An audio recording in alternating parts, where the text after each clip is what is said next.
Liked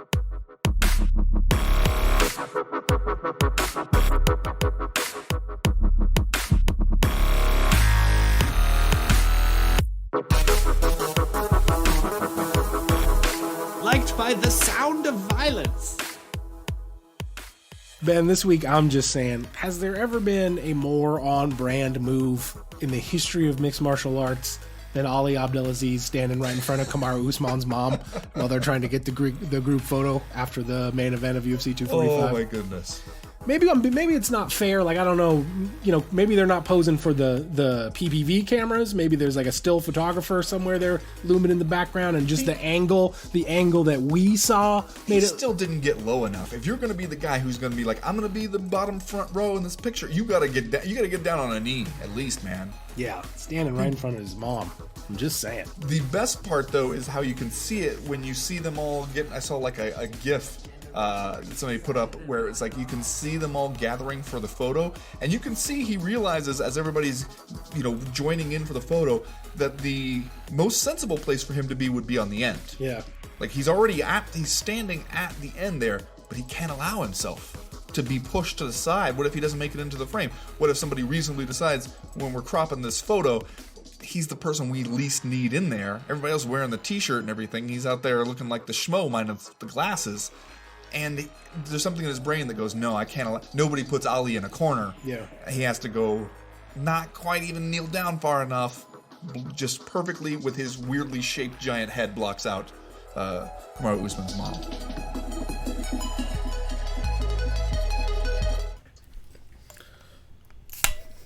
Oh, God. What up, everybody, and welcome back to yet another Sound of Violence podcast. We are an MMA podcast to let you know the MMA podcast you should catch, skip, and can't miss, as well as we try and check out a new show. I am Pulver, and I am back yet again with my co-host, Chris Madaffer. What up, dude? Yeah, it's like some Inception shit, watching myself watch me. So, because I've never tuned into us live. That's right. Chris made the mistake of pulling up the video, and now he's ultra distracted. But dude, I'm glad to be back. This is our last recording of the year, technically, I believe. I believe so. Yeah. Unless we sneak in a commentary somehow, which we might do. Yeah. No, I think that's definitely in order for sure. I think we definitely got to do that. So should be fun. Cool, man. Well, so it's been a pretty good week for MMA podcasts overall. I feel like between just I feel like everybody had a lot of takes coming out of UFC 245. Shocking, since a lot of people had a lot of takes going into it, and especially with certain shit trending on Twitter. I am not surprised. There was a lot of fucking fire podcasts coming out this week, but it seemed like a pretty full week overall. I didn't even get to all the shows I wanted to, unfortunately. Yeah, I'm guilty of that. I totally forgot there was a fight card this weekend. Like, to be fair, you're not the only one. I feel like it feels like a lot of shows this week did. But as you're taking a sip, that's a good segue. Why don't we go into our Popov Vodka presents Doug Stanhope presents. Oh, I burnt my way through that one, which seems appropriate. Our sponsors. What are you drinking on tonight? So I haven't had a beer from Stone Brewing in a while, but I always do enjoy their Enjoy By series. Oh yeah, this one is the New Year's one. Some of the best fresh beers that that aren't locally produced. Well, they are for us, but it says unfiltered IPA. Imagine it's 9.4, so technically that's a double. Kind of unfiltered. It's more like just an imperial. Is what else you can call it. Unfiltered beers, I feel like, get away with a higher ABV without necessarily being doubles because they're so smooth, because the malt bill is so high. But it's real good though. Everyone just uses whatchamacallit for not wheat. What am I thinking? Oats, right? Everybody just uses oats for hazies. Am I right in that? Yeah, I brewed a hazy and it was oats and then like flakes. Yeah, I think is it flaked oats? It's flaked oats. That's what I mean. Yeah. It's flaked oats. Yeah. So and I know that the East Coast has some different feelings about that as well, but it is definitely something to keep an eye on for sure. But man, I'm excited to get into the podcast this week. I should mention I have the dumbest beer this week. I bought the dumbest beer. This is the Anchor Steam Christmas Happy New Year. Wait, what is it? Merry Christmas Happy New Year beer. If the bottle looks like it's weirdly proportioned compared to me, this is not wine bottle size. This is fucking humongous. The numbers on the side of this thing are like too large. It ends up being like 4 different units. Like they have quarts and pints and all kinds of shit. It's a Magnum size bottle, so it's the jumbo champagne size. And it's a good beer, but I don't know how much of this fucking thing I'm gonna be able to get through until it gets super warm. So we will see how this goes. But have you had the Anchor Merry Christmas before? Yeah, a while back. I know it's an annual thing, I believe, like you mentioned. Must have been 2 or 3 years ago since I had one of them, but I thought it's pretty good. What is it, just like a winter ale, right? Yeah, it's a pretty straightforward winter. This isn't a green bottle, which always makes me nervous. It's not oxidized, but it's like on its way towards oxidized. It's like almost skunky, but not quite. Which again, I don't know how much of that is just based on these giant bottles, because it's more surface area, so more light exposure, I would assume. Especially since I got it at Bevmo, which means it also is not the coolest at all times. But I figured I would get a dumb beer. I also have another dumb beer for our second segment, which is, we'll say South Korea and low-budget FM related, if any low-budget FM fans out there. I don't know low-budget FM, but I have an idea what low-budget beer, or just low-budget beer is from Korea. You don't want to at least really drink. Does it start with an H? Oh, I've seen that one. No, that's the one. Okay, I can't remember the name of that. The one I drank was Cass. Oh yeah, Cass is very good too. Cass is like it's very macro. Well, they're both.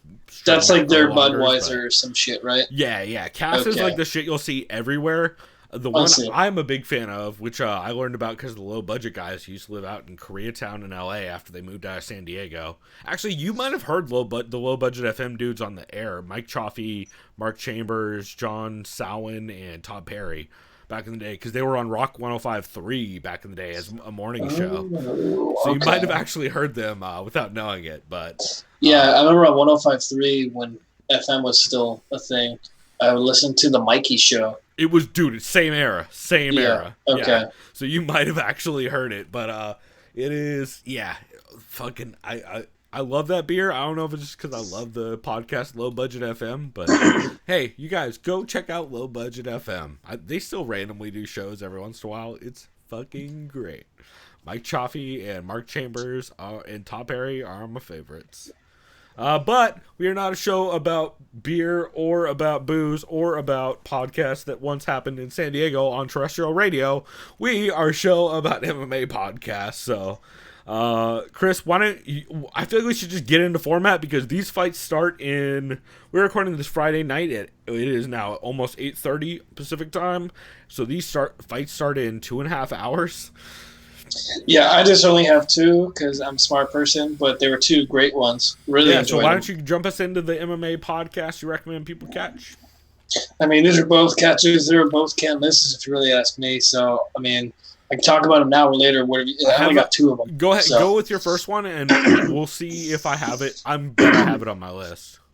Between the links, I remember you told me about this before. So I actually did not have this as a catch or can't miss, but I did want to have you check it out this week, because it's got to be one of my favorite new shows from this year. I like it because I used to watch Around the Horn growing up as a kid on ESPN. Same exact with, format, right? With Tony, I always forget his fucking last name. It's like Disco Leano or something like that. But yeah, that show started like 2005. And it's funny, at work today I had it on because there weren't any sports. And yeah, it's great. I like how they time each person, just similar to the show. And I thought I heard like a sound effect for points being given. I believe I did. I don't know if there's a sound effect for sure, but I know they do a 10-9 must for each round, which it's a cool format, right? Yeah, I'll just get into these notes real quick. These 2 guys are on were Craig and Matt Allen. Main opinions were initially. What do you? That's think? right. They had the brother. So Craig Allen. I should before we get into it. I believe here. Let me pull up my notes as well. So one thing to note is this show is normally hosted by a panel of Loudmouth MMA podcast hosts from the Loudmouth MMA network. So Keith Davidson, I should say Keith Davidson and Craig were the three hosts. I'm not going to go with everybody's last name because I'm going to butcher the fuck out of them because I can't remember them off the top of my head. Keith Schillen, Davidson Baker, and Craig... whatever Matt and Craig's last name is. Anyway, Craig's brother, Matt, was the guest on this episode, and it was a fun one for sure. Yeah, let's see, notes. Opinions on the stoppage in the main event at 245. One of them, I think they were kind of split. Well, half the panel was pretty divided on this, 50-50, if I recall correctly.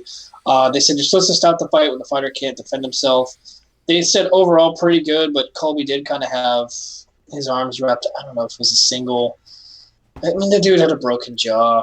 I mean, I don't know. He was like half on a single. He was like on a single. I thought it was a little bit early, to be honest. And I know someone mentioned hits in the back of the head. I'd have to go back and watch it again.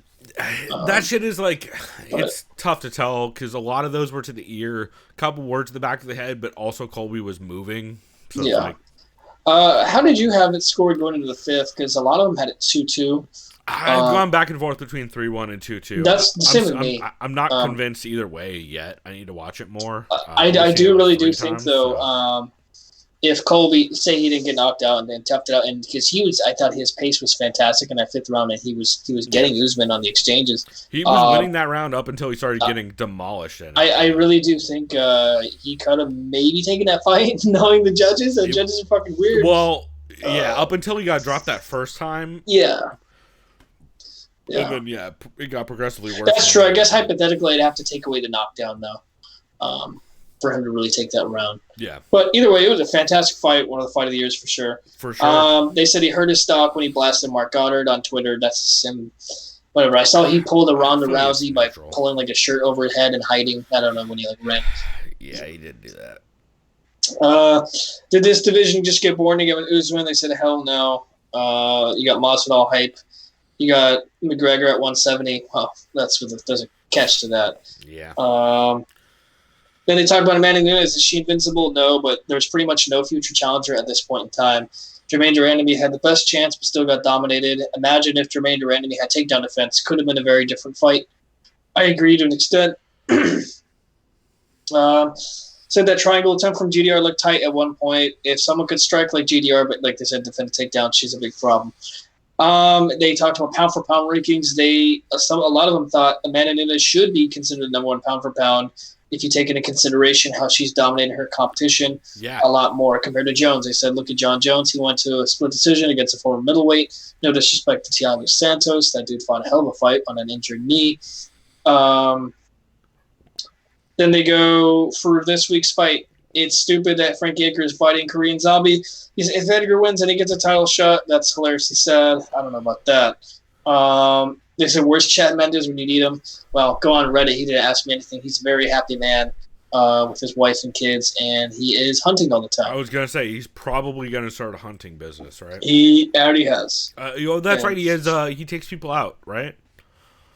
Like, he has a thing where you can go hunting with him if you spend enough money. Yeah, right. And I think he does classes, how to properly dress. That's cool. Dress I can't remember the hunting term. You can't call it the prey, the trophy, I guess, or your carcass. Does carcass work? Carcass. Yeah. How do you dress the thing that Bryce Mitchell rear naked choked? That's the real. And dressing the prey, your carcass literally just means cutting it open neatly and gutting it. It means don't get the shit on the meat. It's basically what. Yeah, don't get dirt inside of your carcass. Yeah, whatever you want to call it. And I remember, I just remind me on the Ask Me Anything that Mendes did. Someone said, "Have you ever killed anything that you can do like Luke Skywalker did, where you could fit inside of it?" He's like, "Plenty of times." I thought it was pretty hilarious. Like when Luke Skywalker went inside that tauntaun. Chad Mendes says he could have done that on multiple occasions. Like, yeah, I can see that, and that's hilarious. Mostly because Chad Mendez can fit in a lot of small places. Yes. And then this is the thing that was parroted, and I attribute this more to Joe Rogan mishearing Volkanovski. For some reason in the fucking broadcast, pounds. He said 240. No, he said 214, mate. 14. I know, but not Rogan 40. is still repeating it this week. Oh yeah, and then that's what these guys said. Oh, 245 pounds. Oh my god, like dude, I'm the same height as Volkanovski. Do you know how fucking fat as shit I would be if I was 200? I would be fucking like half dead. 215 is also very goddamn big. Yes, that's still fat. Yeah, but like 240 is like circle status. Like, dude, I would literally just be like this right now, seeping out of the fucking chair. Like, no, my chair. It's not. Oh, so you mean me after this giant beer? I mean, wherever you want to go, I'm saying you're not the same height as me. Jabba the Hutt dog. Sure, whatever you want to call it. But yeah, man, it was just kind of funny. But yeah, it was a good podcast. But yeah, my only issue with it is a lot of yelling. I get it, but then again, yelling doesn't make your point any more clear. So to be fair, though, to that show, I believe it was described as, oh god, he went what's his face? Keith went full Memorial Day Keith on that one, because it's one guy who you're talking about, right? With the yelling. Yeah, I think it was Keith. One guy. Yeah. Okay. To be fair, Keith was a very extra in that episode, but that's kind of why Keith is great. Keith and John both get real heated and get real wild, but yeah, that's why it wasn't a catch for me. I really liked the episode overall, but it didn't stand out to me amidst, like, there were so many fucking good shows. But yeah, I wanted you to specifically check out that show, because that is easily, as far as I'm concerned, one of the best new shows of 2019, hands down. So I'm glad you got a chance to catch it. Yeah, I'm glad you sent me those recommendations. Yeah, it's really good, right? Like, they're doing a different. It's not the same exact version of the or is it ESPN that does the? I would assume, right? Of which thing? Of the Around the Horn, yes. Around the Horn, yes, that's them. Yeah, so it's definitely not exactly the same, but it definitely also known as one of the only shows worth watching on ESPN, because there's no shilling to it, and there's no. It's very hard to be a shill on that show, because it's literally just a journalist, and they ask you a fucking question and you give them your opinion on it, and you're timed. So you can't plug anything. That's why that's my favorite. Still, if I do this, I'll watch Around the Horn. Yeah. Because I just want to hear, I'll have a thing, what are your thoughts on this? But and that's it. And it's concise, right? Like, intentionally by nature, it's concise, which I feel like MMA podcasts are starting to lean, now that there is an ESPN presence in the sport. I feel like a lot of shows are starting to lean on that kind of concept, where everything has to be sharp and concise, and there's producers in everyone's ear telling them to move on. Shouts out to Morning Combat. Shouts out to every show Ariel does. Shouts out to a lot of different podcasts. Actually, one that I'll talk about as my new show this week feels similar to that too. So it's weird seeing a lot of a lot of MMA outlets kind of just ape versions of terrestrial TV show content that is real. It already kind of feels outdated. I get it's a format that works, but I feel like a lot of those formats are dying out, and it's a weird concept to try and ape those at this point. Yeah, I agree. It's something to keep an eye on. Expect more, though. If anyone wants to start an MMA podcast and you just want to do a fake version of a style show that ESPN already does, you can probably beat a big name to it. I guarantee you, MMA Fighting or MMA Junkie are going to do a version of MMA show or of ESPN shows that don't exist yet. Or ESPN will do versions of MMA shows that exist for other sports. So it's going to be interesting to see how that stuff evolves. But as far as Between the Links, though, I think they're doing the best version of it, because they're making it very much their own. It doesn't, while it is very reminiscent, it definitely has a different feel to it, right? Yeah, it's still a different feel. I didn't really think at any point, besides just the taking turns, it's a sort of attempt to... It's basically just the timer and the host and the bouncing back and forth.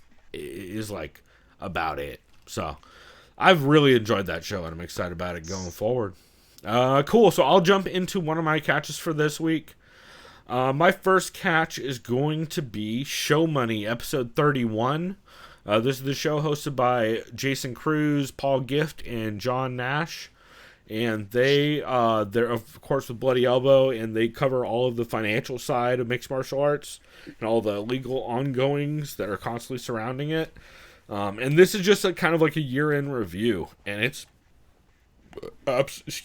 excuse me. I should not be drinking this giant beer. Pause for me to sip from this giant beer. Just like I should not be drinking a 9.4 right now.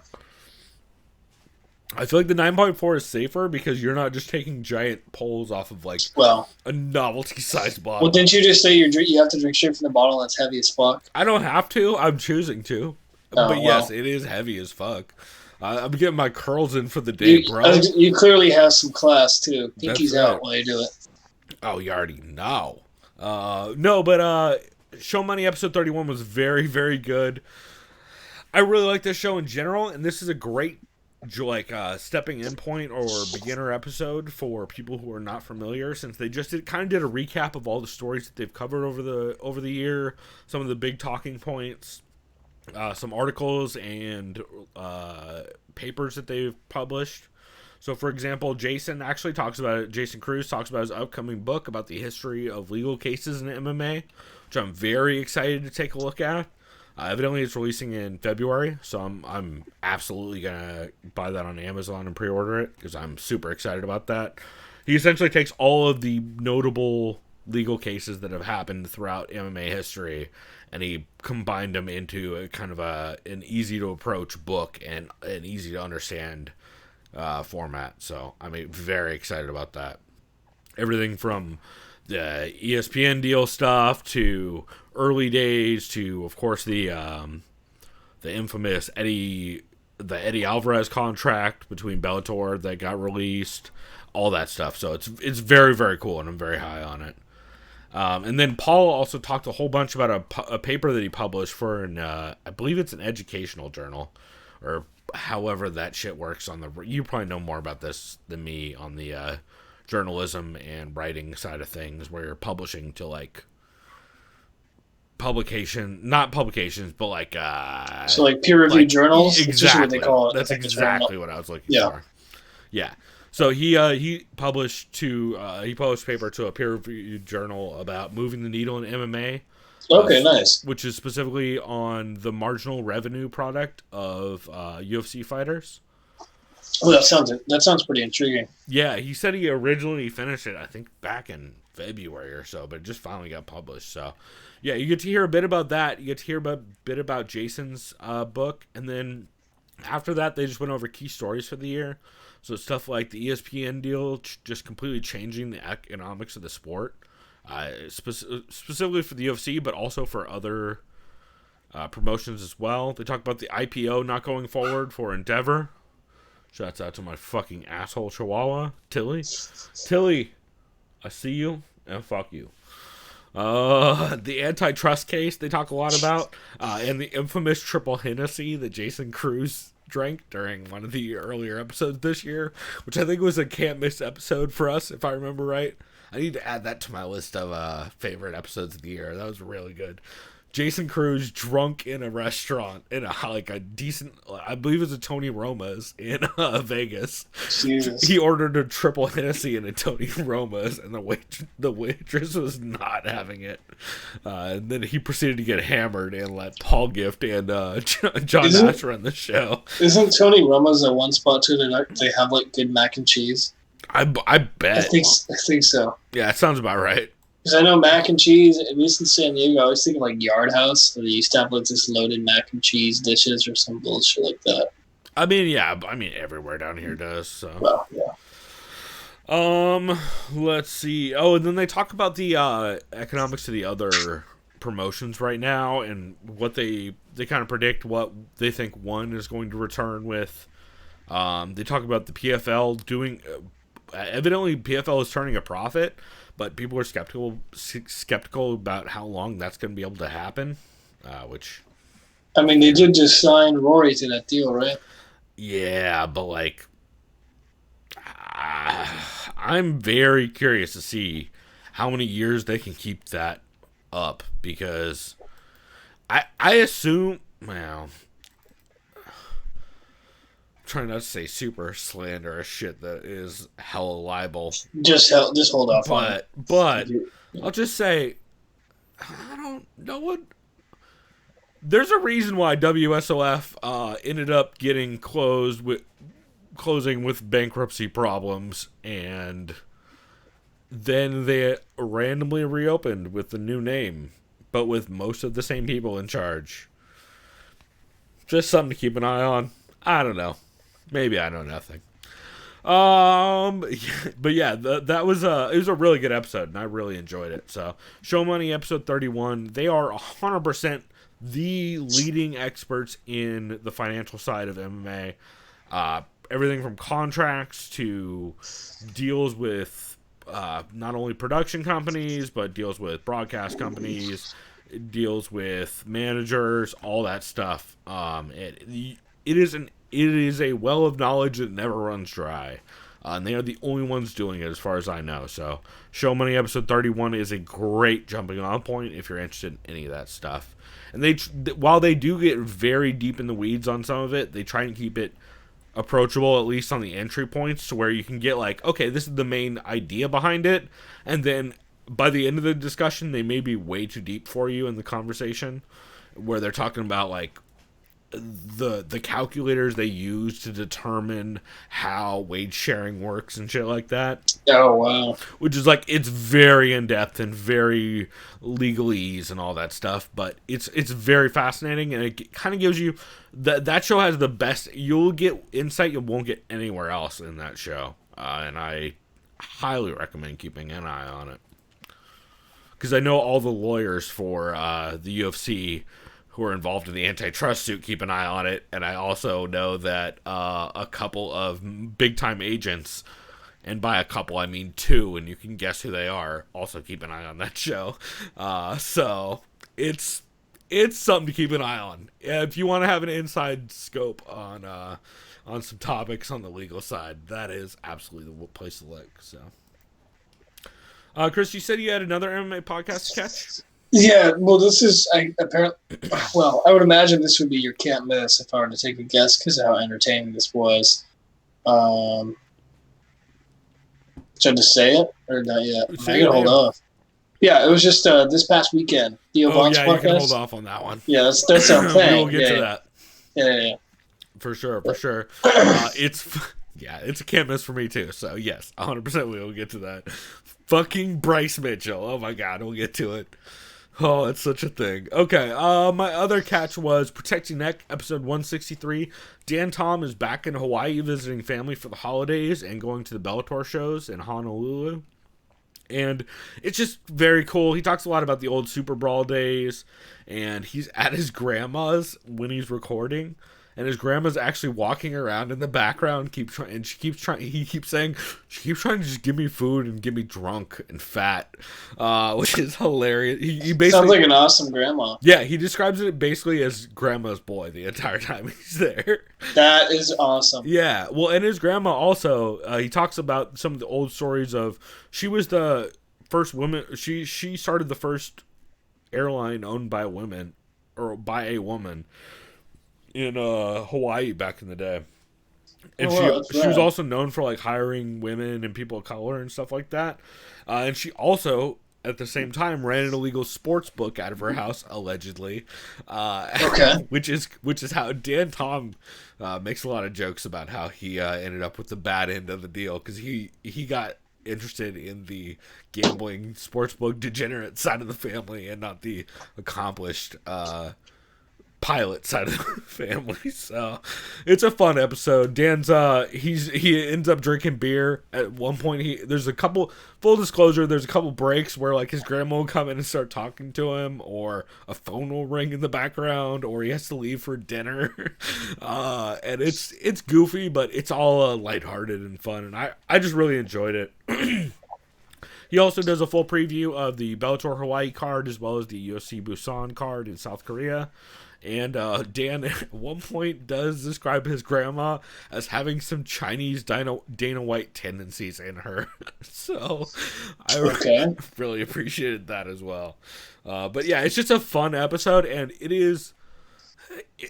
Dan Tom's show is very specific kind of people I feel like would like it. It is disjointed and all over the place, and there are all kinds of distractions. But I kind of love it for all that stuff. It kind of just makes it... I don't know. Maybe it's because I'm that dude, too, who will constantly deal with distractions, and it just totally shuts down everything, and it turns into a trash fire in the funnest of ways. But, yeah, I just absolutely loved it. So, Protect Your Neck, episode 163. Anytime Dan Tom is back at his grandma's house, and his grandma's interrupting him while he's trying to break down fights and trying to give him food and beer, I'm a fan of it, so I fucks with it. Yeah, I haven't listened to Protect Your Neck in a while, but he's always entertaining. But yeah, even if he goes off topic, whether it's about doing parlays or his favorite casino time, I mean, I'll still listen. Stay on target. You know, I'll still listen, and that means a lot. 100%. Oh, man. All right, well, on that note, do you have any MMA podcasts you recommend people skip this week? Let's see. I skipped, even though he had some good guests on last week, I skipped Ariel's show this week. I did listen to a couple of guests in his last week, which was solid. Yeah, last week's show was solid. Is there a reason why you skipped this week's show? No reason at all. I just didn't. Feel well, then like again, it? I also forgot that there's a card, so that definitely doesn't help. Fair enough. I almost listened to Unfiltered for whatever that's worth. Me too. Yeah, I was like, I would absolutely listen to both of these episodes this week if there wasn't 100 other podcasts to get to. I know. God damn it! My skip was accidental, which is new. Wait, is that the name of the show? No. Okay. I really wanted to listen to Believe You Me because someone on Reddit mentioned that Michael had an amazing story about Oh my god. Oh yeah, Michael Bisping had a story on one of the episodes. All right, Dozer, what the fuck you doing? Okay. Shout out to Chris talking to a dog. Yeah. All right, buddy. He's okay. Yeah, evidently Michael Bisping said, tune into Fight Pass soon. I think it's going to be on Fight Pass, next month. I believe that this happened. I don't believe that they'll put it on Fight Pass. But he says him, John Anik, and Daniel Cormier all got high as shit and pretty drunk. And were like breaking down fights or something. And they filmed it. And they're going to put it. Really? Because Aljamain Sterling just talked about this week that he did a show where he was hanging out with Al and a bunch of dudes drinking and talking about fights, and they're going to put it on Fight Pass next year. Okay, so maybe that's it. So that apparently Michael Bisping said John Anik is one of the funniest motherfuckers he's ever been around, high as shit. 100%. And he said Daniel Cormier high is hilarious to see. That's amazing. I hope that's true. That's why it's my accidental skip. Because I meant to listen to it. Catch that neither one of us caught. Yeah, god damn it. Well, so that's evidently the secret show of the week is the fucking wherever Bisping talked about that, which would have been here. I'll look it up. I think it was the first because they do the 2 a first week one this week. Yeah, which would have been Believe You Me podcast episode 185, not 186. Fuck! Submission Radio put out an episode at the end of the day. It looks like. Maybe they put out old episodes. These look like they might be old ones. I went to MMApodcast.com to look at this, which, by the way, you guys should be checking out. Excuse me for half a step. Sure. Here, let me mute Chris while he does this, just in case. I have no idea what he's about to do. Oh, man, I muted him, not me. So you guys just heard that burp. That was awful. Yeah, no, that's not the move. Chris, so good news. I burped right into the mic because I muted you, and then it was like, oh, I'm free to burp. Wait, so you muted me right when I did that, but you ended up burping? That's smooth. Yeah, no, it's the best audio content. I'm the fucking... So are you Christina P? I was gonna say I'm I'm a mommy, if that's what you're asking. I keep that shit high and tight, dog. I was gonna say your jeans are high and tight. Dude, they stay high and tight. Yeah, those guys, I love them both, but it's so distracting. She'll be just like, ah! Just out of nowhere. I'm like, really? God. At least they stopped aggressively ripping ass into microphones. Oh, that's right. Didn't Tom put like the mic near his ass just so he? I feel like they both had to just call a truce on that shit at a certain point. Yeah, because it got brutal. Oh man, yeah. I remember one time I was like, dude, what the fuck? Yeah. Like, and I know. I think Tom found a new video of somebody getting hurt, and now he's laughing at that. That sounds about right.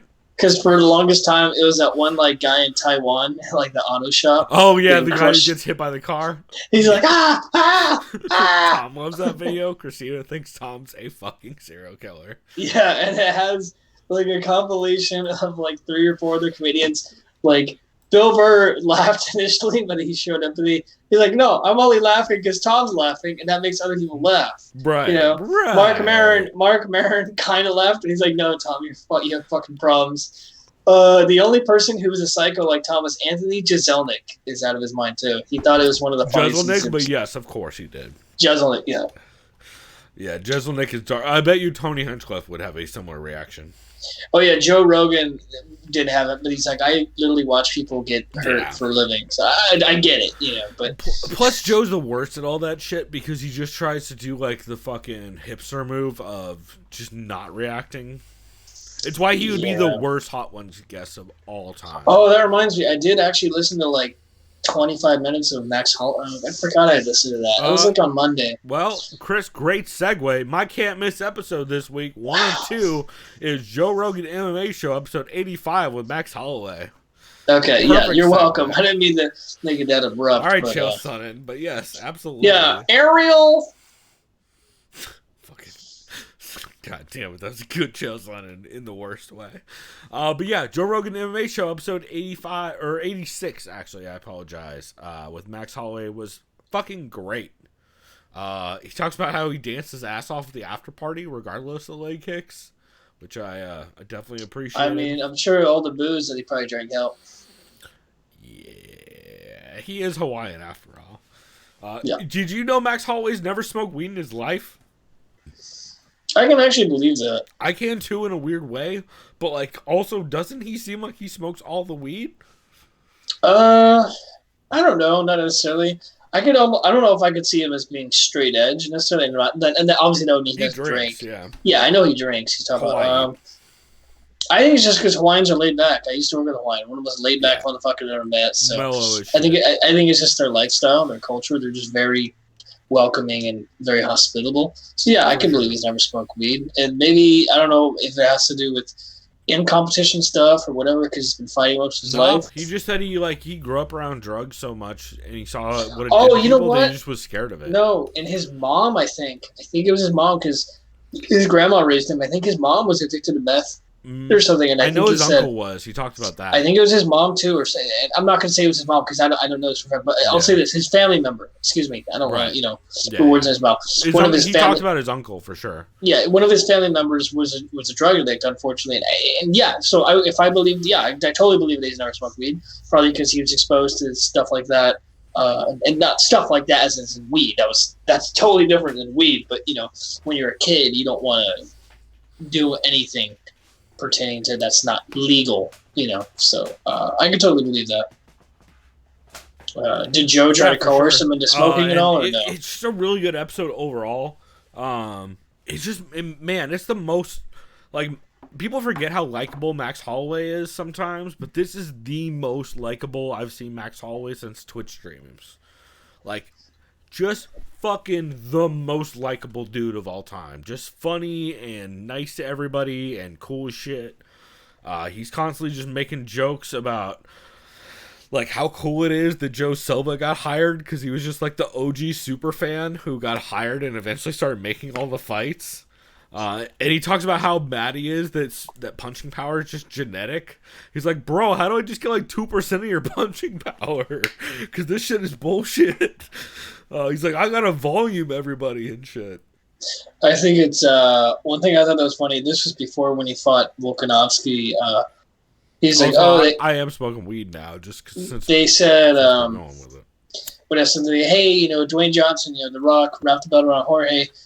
Do you want something like that? And he's like, hey, if anyone's going to wrap the belt around me, he's like, I want it to be Zendaya because I'm her Spider-Man. He said something cheeky. It was pretty funny.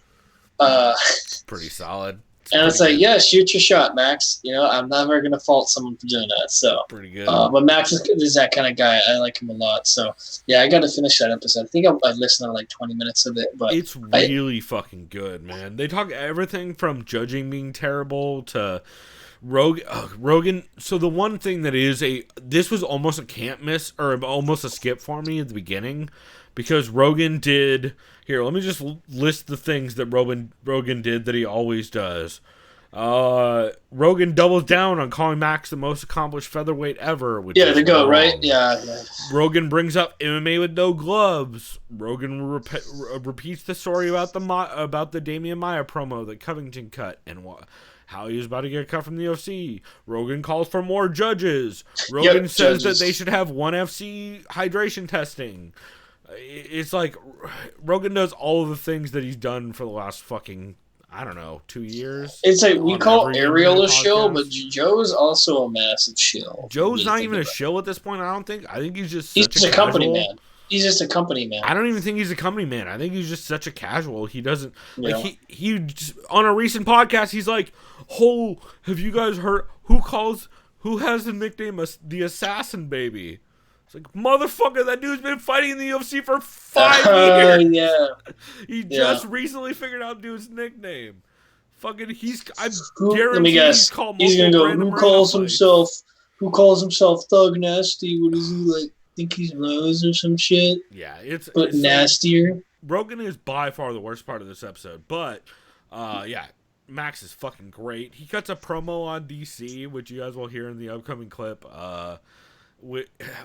Well, you'll either hear Max talk about how he cuts a promo on DC for being for DCE getting to eat all the things that Max wants to eat.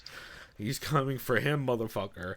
Or you'll hear the clip of Max talking about how he literally, his striking coach for the first 7 fights of his UFC career was EA UFC 1.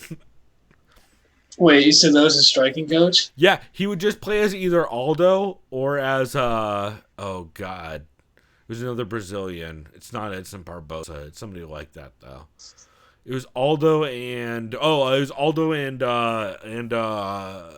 Barão. He's like, I just pick Aldo and Renan Barão, and then I'd figure out combos they do, and then I'd meet up with Dustin Kimura, and I'd try out those combos. This literally was his only striking coach for his first 7 fights, according to that. So that's goddamn ridiculous. But yeah, it's a wild episode. They talk about all kinds of crazy shit.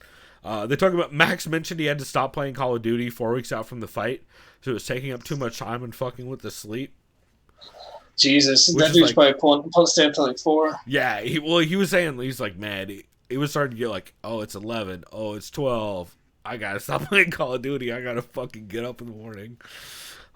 He also jokes about how he's like a time traveler because he's only 28 and he's got a lot of time left in the game.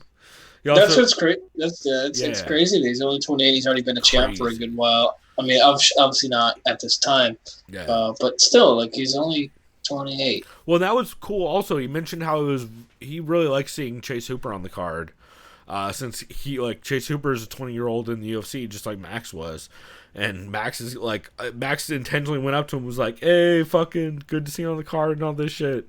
And was talking to him. And Chase Hooper, by the way, is murdering it on Twitter. I don't know if you've been paying attention. Oh, with Hi Dad, Ben Askren and all kinds of shit. He joked about how his brother Sage Northcutt got back from Dare camp, so Ben Askren took him somewhere. I just realized Ben's how old? 37. Yeah, something like that. He could be his dad if it was a teenage pregnancy. I mean, if Ben Askren wasn't the most responsible person on the planet, yes. Well, I mean, touche to that, but yeah, it's just funny. Like you look at him, like, well, he could be his dad. Yeah, technically, kinda.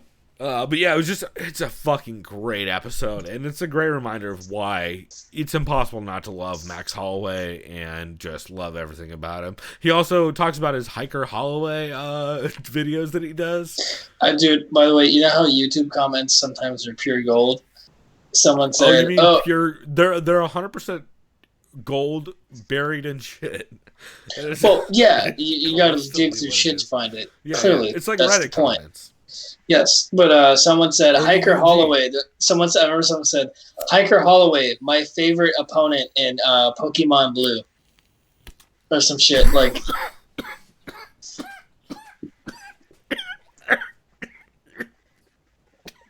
Was that a knee slapper, or you just take a big ripper?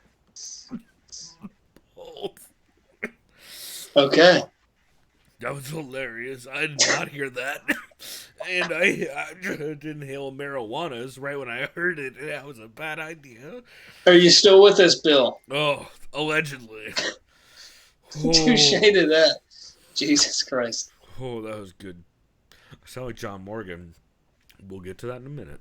But, Chris, why don't you talk about what is... evidently, I'm going to bump your pick up. We should both say, this past weekend, episode 250 with Bryce Mitchell, probably a can't miss episode, right? Oh, not even probably. It's most like definitely like the dude. Fucking the first thing he talks about is like Drinking Pedialyte together. Yeah, I'll do an impersonation. He'll just be like, Theo, I really love Pedialyte. Pedialyte is one of my favorite things, you know. And he's just like, I don't even know what he's saying. He's like, if you ain't doing the grape flavor, you're doing it wrong. No, very wrong. He said, I only drink the purple. Oh, the purple. Thank you. Yeah. Yes, and then he explained how he had a fighter friend who tried to. The only time he's seen someone drink the blue one was when he had a fighter friend who had it, but both of theirs were frozen. And Bryce put his between his legs to warm it up, and his fighter friend put it in the microwave for 3 minutes to warm it up, and then chugged the Pedialyte after weigh-ins and threw up everywhere and lost the fight.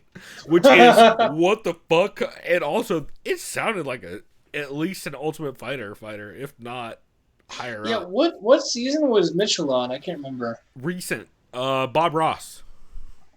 Oh, so Daniel Cormier Stipe? Yeah. Right? Pretty sure. Pretty positive. Yeah. Because it was the same one with John Gunther and That's right. all those guys. That's right. We're the only people who did Bryce win? We're the only people who know this. No one else has watched that season. Bryce won, right? I would imagine he did. If he didn't, he got either finals or second finals. I want to say Joe Giannetti might have made the finals actually. Oh, I remember that now. It was him. It was him versus Brackettona. Brackettona, thank you. Bryce Mitchell was the runner-up. Okay. Because I think Bryce Mitchell lost to Brackettona, if I remember right.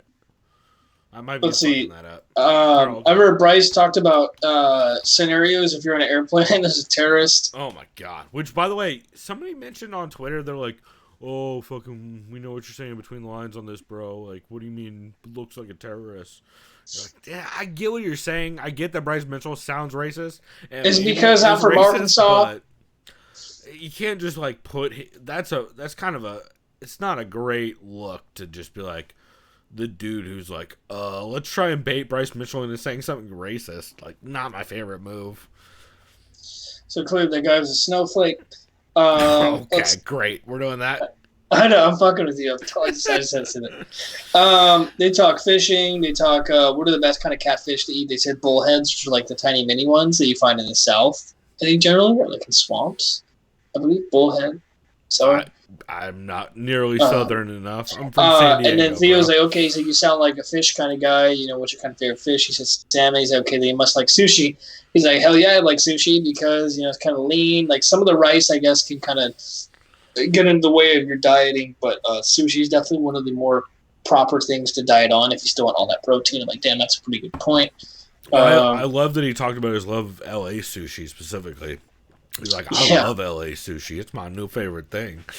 Like, that is, he's like, I hate going outside in LA, but I love LA sushi. Yeah. He's like, you won't see me walking out on the sidewalk. He's like, I get scared. He's like, I'm kind of a homebody. I like to stay at home by myself. You know, just that's me. I can't be outside. So that was good. And then of course Theo, because he's so fucking spontaneous. They're the same person. Also, it should be done. Theo, since he's so fucking spontaneous, he's like, bruh. He's like, let me tell you the time that I used to do peeping toms with my friends. and there was this married couple who would spank each other constantly, and we go in there and laugh our asses off looking through the window. We did that about once a week. By the way, that story gets crazier if you've heard other versions. For me, it was kind of like I had to fast forward and listen fast forward because it's driving, and I can't have that on at work. That story got crazier on other episodes. Like Theo Von's told that story a couple different times, and that story is ridiculous. Because that's not one time that happened. It was a dude who he knew and would tell them that was a thing they could do, was sit outside and ping Tom that shit. And then the last note I had, which it sounds as subtle as you can get, is he had an altercation with a man who was trying to negotiate a hay sale with him, as in hay. And I just remember he's like, "Your name ain't Jimmy, motherfucker." Yeah, there was a lot of great stories about just Bryce doing weird shit. Like, Bryce has evidently that good Bermuda hay on his land, which is a high-quality hay. But he did have how he's talking about... Go ahead. No, go for it. Sorry, I didn't mean to interrupt. I was just going to say, my favorite was that he had to put barbed wire around his trailer to stop the neighbor cows from headbutting it and putting holes in his trailer. Oh, my God. Which didn't really stop him, it just slowed him down, according to him. Also, do you know Bryce Mitchell's grandma raised Bill Clinton? I remember he mentioned that. That's fucking crazy. Insane. Also, other crazy things that happened in this. He talks about training an alliance for 2 days and them sparring too hard. Wait, an alliance as in down here? Yeah. Or... He says they sparred way too fucking hard. He also tells a story about going to Denver and there being a retired heavyweight UFC fighter who, oh yeah, he didn't name him, right? Someone on Reddit was talking about that. But he did say that a retired heavyweight UFC fighter was like kind of being a dick to him on the mats and being like, "You get up again, I'm gonna fuck you up." When he got up from a scramble, I'm gonna guess that retired UFC fighter probably also dates children, or started dating people when they were at weird age differences. Oh, God damn it. Yeah, I'm going to guess that's the one. No. Chris I remember someone mentioned that to me. I'm like, dude, fuck this guy. Yeah. In hindsight. It sucks because he seems very nice. But yes, they started dating very young.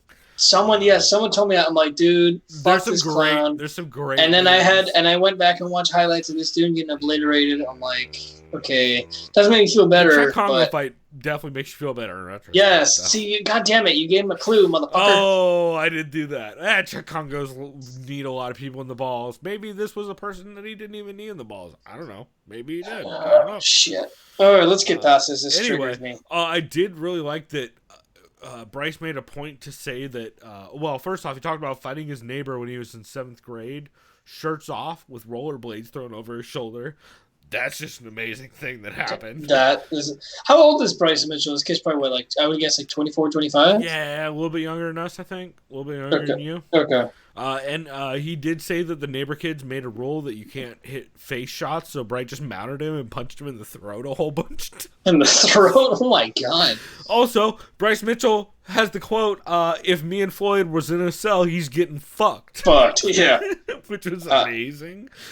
He talks about the drill story, of course, which if you guys don't know about that, he put a drill through his balls on accident. I remember that. He was on a ladder, right? And then had to rewind the drill, wind the drill back to untwirl his balls from the drill. He also tells the story about rear naked choking a deer, which, Chris, did you hear this? You mentioned me before, but I'll let you retell it again, because it's... Oh, yeah, by the way, he's 25 years old. Sounds about right. Yeah, I talked about this when he mentioned on Aaron Bronsetter's podcast, but yeah, he mentioned on this one as well, where Bryce Mitchell missed a shot, which I found out this time was with a crossbow, missed with his only arrow in the crossbow, and then was scared the deer was going to leave, so he just crept up on it and rear naked choked it until his buddy came. And then his buddy... First of all, sorry to interrupt. Go ahead. I want to hear your takes on this. No, how the fuck do you sneak up on a deer? You know how fucking fast those motherfuckers jolt? They can hear your ass. So either he's got the steps of a ninja or some shit, or that he caught that shit slipping. Like, I am very impressed. How the fuck do you... I'm just telling you right now, if you've ever seen a deer in your front yard, your backyard, those motherfuckers hear you, they look, and they go, psh, and they're gone. My fucking Chihuahua's skittish. I can't imagine how skittish a deer is. So he must have caught it slipping. Whatever, good on him. So continue. Sorry, that's very impressive to me. I don't want to continue. It's a fucked up story. I don't recommend people who are animal fans listening to it, really. Girlfriend Karen got real mad, and I had to turn it off halfway through because it's not a happy, fun time. I'll say this. I'm not going to throw anyone to the table, but I may or may not, when I was a child, been influenced, and I did not go through this, to shoot BB guns at deer that were in my front yard when I was a kid, and I didn't go through with it because I was like, yeah, that's not necessary. So it's that's all. Not, but also that is like very compared to the shit during this story. That is some PG ass gremlin shit. And by the way, a BB gun would literally do nothing to a deer. They'd be like, "Ow, that stings. Fuck you." No, like that's the point. Is it be like shooting you with a BB gun and be like, "Oh, that's a dick move."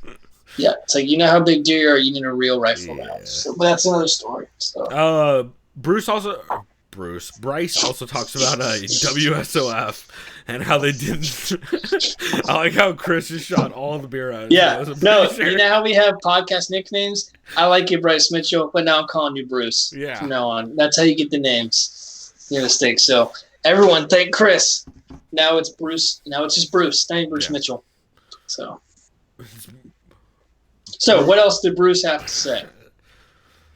Oh boy! So Bruce Mitchell said he did mention also that WSOF didn't honor the number of fights they signed him for, which is why he didn't go into the PFL, and he actually called the PFL is probably going to be bankrupt soon, which is pretty goddamn wild. But Jesus, to be fair, WSOF did go bankrupt, and they were around for the Pizza Fun League is going bankrupt because of too much pizza. Well, I don't know how they can afford to sign dudes like Rory McDonald and give out multiple $1 million paydays, but also have zero fucking clout. How much money did Noah's dad take away from PFL? Oh, you want to know how many of his fighters have won compared to how many other managers' fighters have won? Because it's a fucked up number.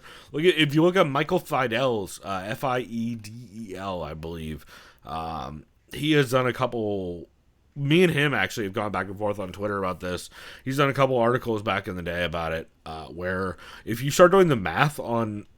we've talked about this on the show. Start doing the math on how many of Ali's fighters are in the PFL tournaments and how many of them end up fighting themselves, and then how many of those people lose in the first round to get extra points for the other person. Maybe allegedly, maybe legitimately, I don't know. But it is a interesting number. It is. He is way over half the roster almost in some of those divisions, which is towards the top of that. And they always seem to get very favorable matchups, which is weird considering he was the matchmaker for the former organization allegedly. So allegedly, yeah, allegedly. Even though the court. Literally, the WSOF doesn't exist anymore because of those kinds of things. But whatever. But yeah, it was a very good episode with Theo Vaughn. If you guys have not heard of Theo Vaughn before, I don't know what you're doing this past week. Dude, go on Netflix. Type his name. You're welcome. Shine a light on Theo. Yeah, just go to Netflix, type his name, and you're welcome. Yeah, no, it's great. Do you have any new shows you listened to this week? I mean, Between the Links. Yeah, and you really like Between the Links, right? Yeah, but then again, I like Around the Horn, so this is right up my alley. And that's what I'm saying is, I guarantee, I'm very high on that show. I think that show is going to blow the fuck up next year. Because they're already getting a lot of very interesting people on that show, and all the journalists you want to see. Guys like James Lynch, guys like Alexander K. Lee, Aaron Bronstetter, Michael Fidel, I believe they've had on before. I believe they've had Nick Baldwin on. They have a lot of the young up-and-coming guys in the MMA media space, and it's just fucking great. I can't recommend that show highly enough. I listened to a new show, and it's called Spinning Back Click. I thought you were going to say something a lot more provocative, but okay, continue. So it's called Spinning Back Click. However, I'd like to specify, since I've tried to look this show up 4 or 5 fucking times, whenever John Morgan, Gorgeous George, or the Goes mention it on any of their shows. However, none of them mention it's Click spelled C-L-I-Q-U-E, like Click a group of people, not Click, CLICK. No one mentioned that. And fuck your Click and the bitch you claim. yeah, exactly. And so fuck the clique of people who don't specifically say how to spell Click, because I have been looking for this show for weeks and I have not been able to fucking Google it, which is great SEO. But spinning back Click, CLIQUE, John is hosted by John Morgan, Gorgeous George, and Goes, and Chris, remember how I talked about how there's kind of a deluge of podcasts that seem like MMA shows? Seem like ESPN shows? Yes.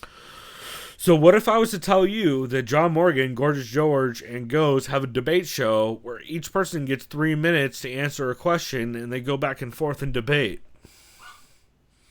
That wouldn't surprise me. Yeah. So it's that. It's fine. I don't know. I'm getting really tired of everyone just taking other gimmicks and doing it. Although I guess that's what this show is. So I don't know. Technically, I guess we're just a fucked up version of Pod Gods with Lax Dude and Giovanni. So what do I know? But yeah, I don't know. It's fine. They talk about would Colby sticking around in the cage have helped with the backlash after UFC 245. Talk about what's next for Kamaru and Volkanovski. Whether Amanda and Clarissa Shields should fight, and whether Conor deserves a title shot with a win. And they go back and forth. They each give their opinion. It's fine. I like it all right. I'll say this. After you're done, and I'm not trying to be that's literally all I had. Okay, I was going to say, after you're done with whatever other stuff you want to mention, you and I could briefly answer those questions that you literally just asked. And then we can go on to our preview, because I've got some quick answers for some of those. I mean, they're all yes or no answers, right? Like, would Colby sticking around in the cage have helped with the backlash? Barely. Barely. There's still going to be prejudice to his character. He's still going to stick to that character. I honestly think Colby Covington is still a top 3 welterweight. He proved that. He stuck with the best in the world. I don't care. I don't give a fuck about his shtick. The guy is a killer. The guy is tough. It took the 5th round for him to actually start throwing power. Sure. And maybe that was his plan. But, because, you don't want to gas out, because, he was hitting Kamaru with some shots. But anyway, Colby will be back. If I were to guess who he fights next, it's probably Tyron Woodley. Well, god damn it. Tyron doesn't even want to fucking fight Leon Edwards. So, you know what? No. It probably will be Tyron if Tyron wants to fight back. I agree. However, I do think that Colby sticking around in the cage or not sticking around in the cage doesn't really matter.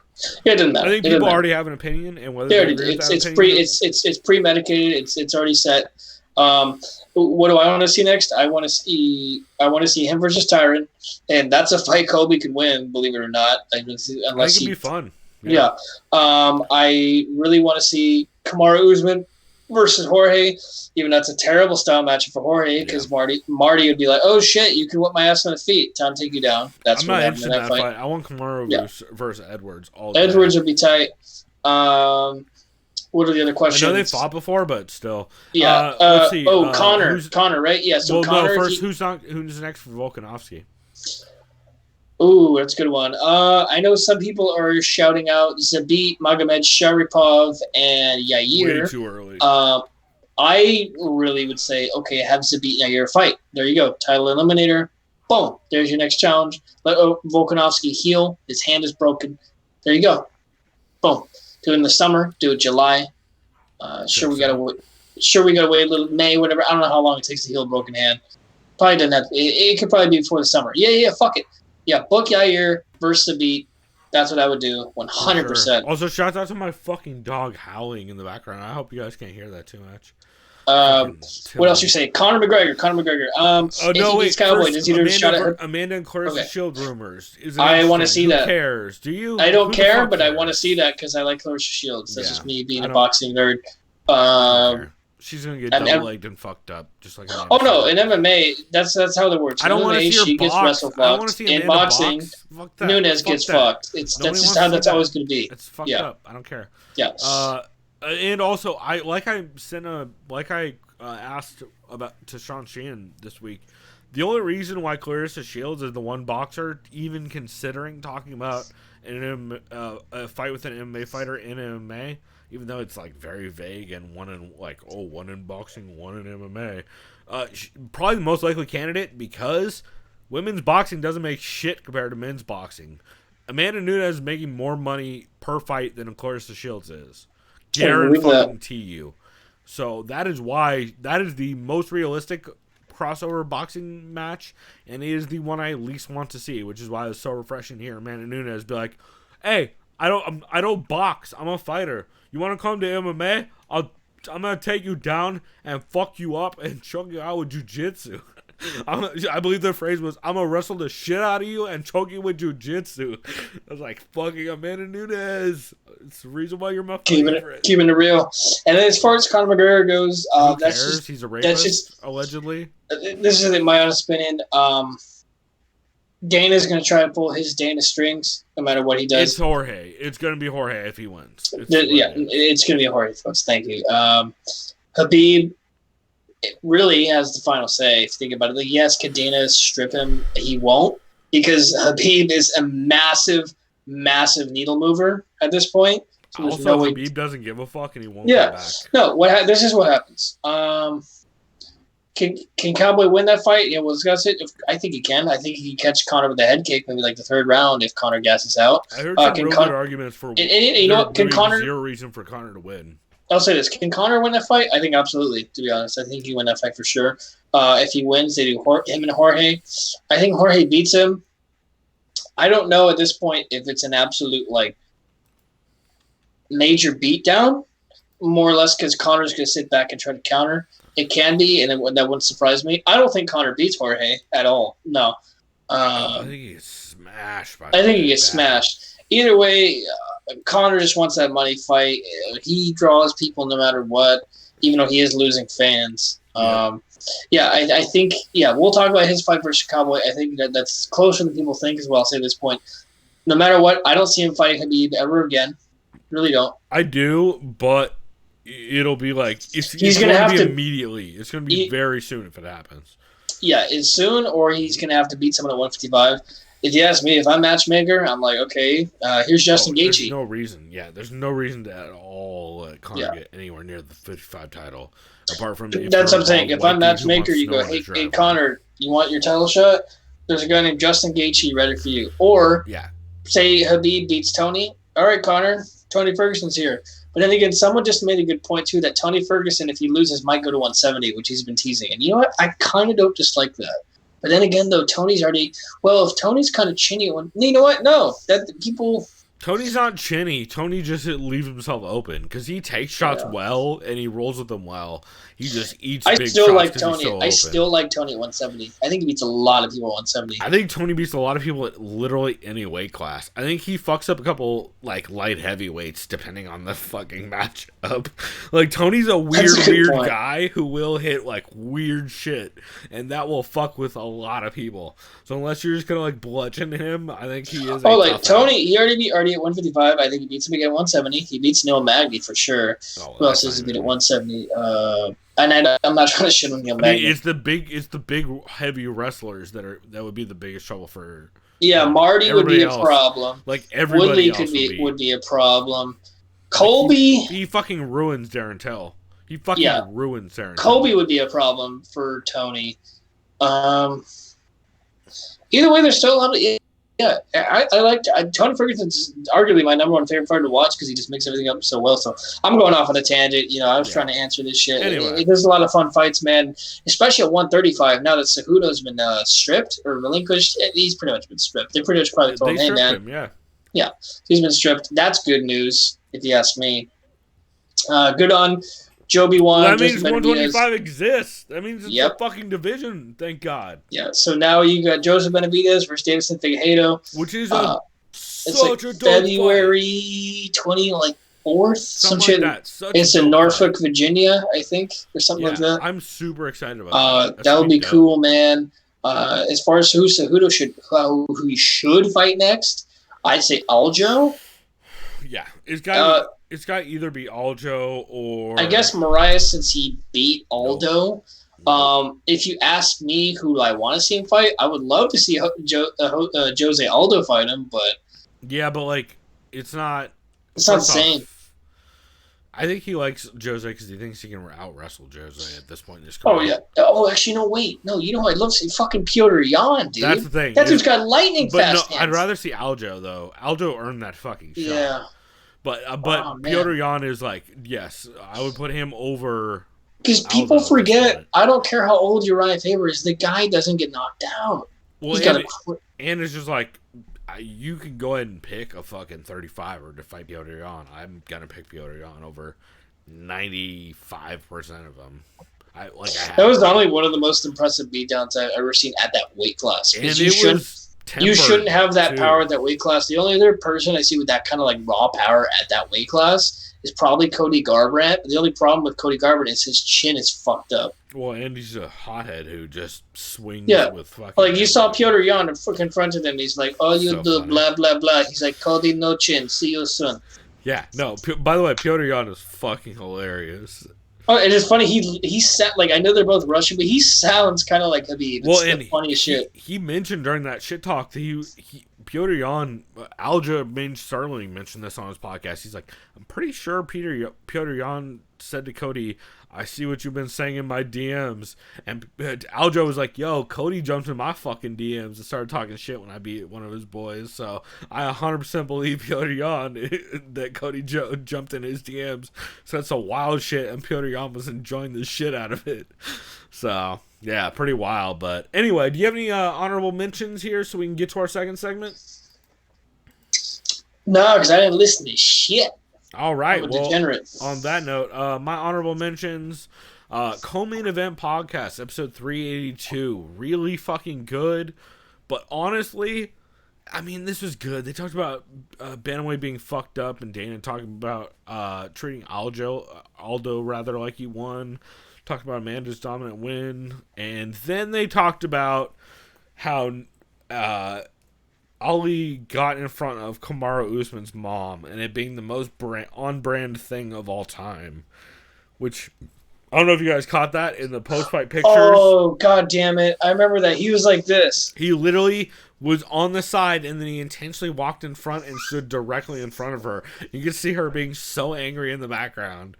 It's the most... They literally described it as the most on-brand thing ever, which I can't agree with more. And yeah, so you guys will hear that clip here on the break or actually you guys heard it on the intro, now that I think about it, because it was so fucking good. On the break, you guys will actually hear the clip of, that's right, it's a couple clips of Max Holloway talking to Joe Rogan about stuff. Other really good episodes, I'd like to first off state, here we go, before we get to the other ones, the MMA Roadshow, hosted by John motherfucking Morgan, episode 247. You guys, we last year, Chris, you remember what award we gave the MMA Roadshow? We gave them a couple, but there was one that they specifically won the entire award for. It was for most consistent MMA podcast. Oh yeah. Haven't missed an episode in 5 fucking years. So the MMA Roadshow episode 247 that John Morgan put out, he literally has the flu while he's doing it. Oh, no. It's only about a 28-minute episode, and he calls it the end of an era ? And he's like, Liz, you can hear him literally feeling terrible. He keeps trying to turn away from the mic and cough. He's drinking water, not beer. It's John fucking Morgan. Cold Coffee isn't even there because Cold Coffee's afraid he's going to get sick. So, how... Has he been putting out an episode like once per week consistently as for like every 5 fucking years? Damn. And he still put one out this week. Talked about Bellator Hawaii. He said he even mentioned that you should TiVo the Busan card, the South Korea card that's happening. And then he's like, he literally comments, "Oh fuck. When the fuck is TiVo end? I gotta be feeling terrible." He's like catching himself on how fucked up he is at the time. He's literally drinking water. He talks about how he talked to Alex Pereira, the dude who beat Izzy back in Glory, about wanting to run it back. And then he asked the audience whether or not the consistency streak is over, since he had to call this episode 28 minutes in, and it was a solo episode with no interviews. And he's like, listen, I think the streak is over. I'm calling the streak over of consistent episodes we've put out. But I'll leave it up to the audience if you guys have any comments. If you guys think, if you guys still like the episode and if it still counts as an episode, let me know. And motherfucker John Morgan still owns the title of... Now I'm coughing. Maybe he got me sick from listening to it. The most consistent MMA podcast of all time. I'm not going to go and give him the award right now that we're going to do in 3 weeks. But motherfucker put out an episode on a week where he had the flu. On a fucking slow week. Dude's a trooper. Name another podcast. That's all I'm saying. Name another podcast that does every week and would still do that. And people would most likely be like, all right, I'm going to skip this week. Fuck it. Yeah.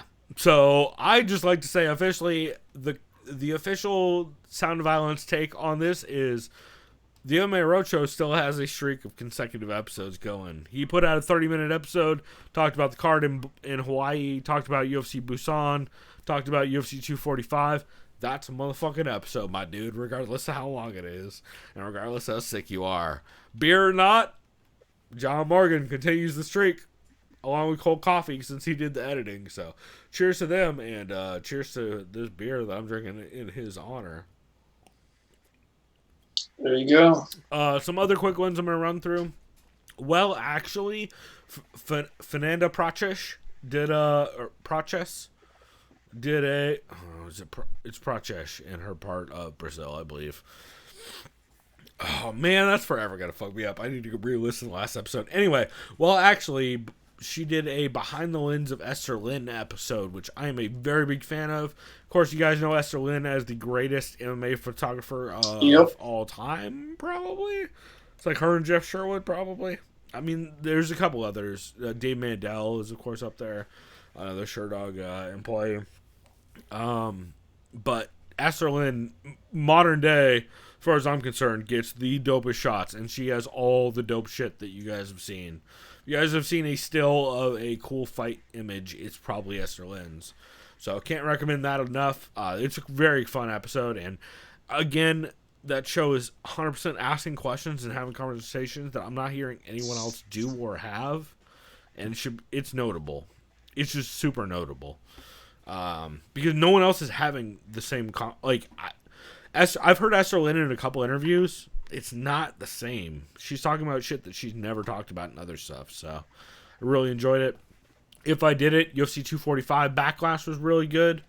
A-Side live chat with Pete C. Carroll was very solid. Also, shouts to Jose Youngs for shouting out Death Grips in the beginning of that episode. I seen footage. I know it's good. Let's see. Oh, they also Jose Youngs, someone shipped them some crystals, which he's very excited about. Jared Cannonier style, which I enjoyed. TSN MMA Show 2019 did a year-end roundtable that was really good with Adam Martin, Alex K. Lee, and Shamakar Sandhu and Nick Baldwin. Heavy Hands, episode 295 was very solid. Phil McKenzie had maybe my greatest joke about Henry Hoof of all time. Between the Links, episode 31, we talked about Eurobash. Episode 64, it's getting Christmassy. Let's see, who is it? Oh my god, who hosts with Pizzi? It's not Graham, it's Niall. Niall talks about how 15 pints is a night out, which I fucks with Niall. Also, he's talking about pints of Guinness, so... Honestly, yeah, that's about how I would do a night out, drinking just beer in Ireland. The Writer and the Fighter, episode 53 is real good.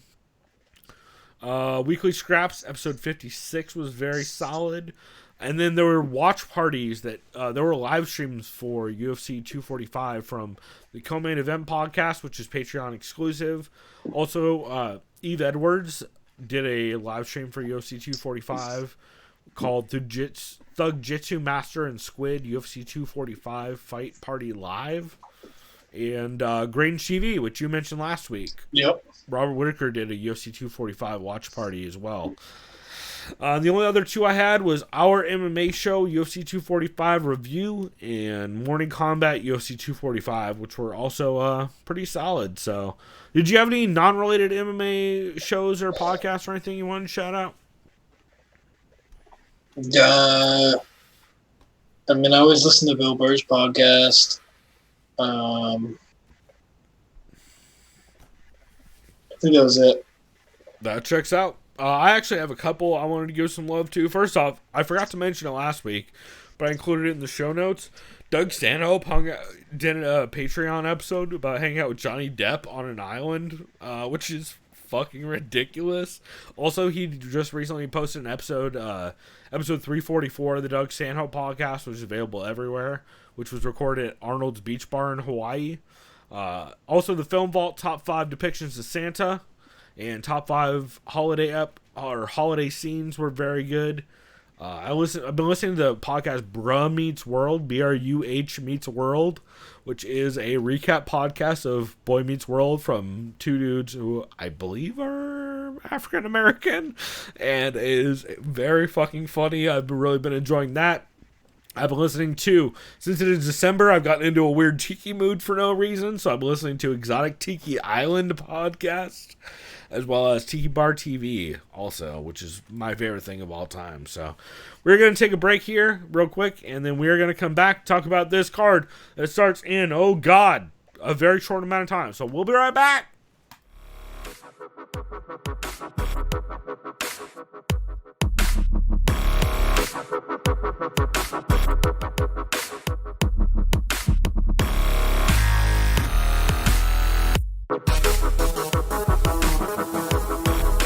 Liked by the sound of violence. If you had to guess, If I had to guess, 180? probably 180. Yeah. 80, 85 probably the 85, heaviest. Yeah. 90. That means 90. That means it might mean 200 maybe pounds. 210. Who knows? You guys really think I over here putting on an act calling out DC? DC, you are eating everything I want to eat. You know who the real money fight is, DC? It's me. I'll fight your ass and then eat you, then battle you to an all-you-can-eat buffet. You let me know. Baddest man on the planet right here. I never had a striking coach for Dustin. Then we went on 4 and then we went on 2. So whatever the 1, 5, 6, 7. My first 7 fights in the UFC. So what did you do for striking? You really want to know what I did? Yeah. You know the UFC game? I would use Renan Barral and Jose Aldo, and I would do stuff with them. I'd be like, oh yeah, this works in the game. So my friend at the time, Dustin Kimura, he would kind of hold mitts for me, and I would be like, look, I tried this in the game and it was working. Let's try it. And we did it. I figured it out from freaking UFC, the regular UFC game, the first ever UFC game. What? Yeah, with Hidden You Brawl. would watch the video game. I would play the video game and be like, oh, look at this. I would try combination. I'd be like, oh, yeah, this kind of works, so let's try it. Why not? It got me that far.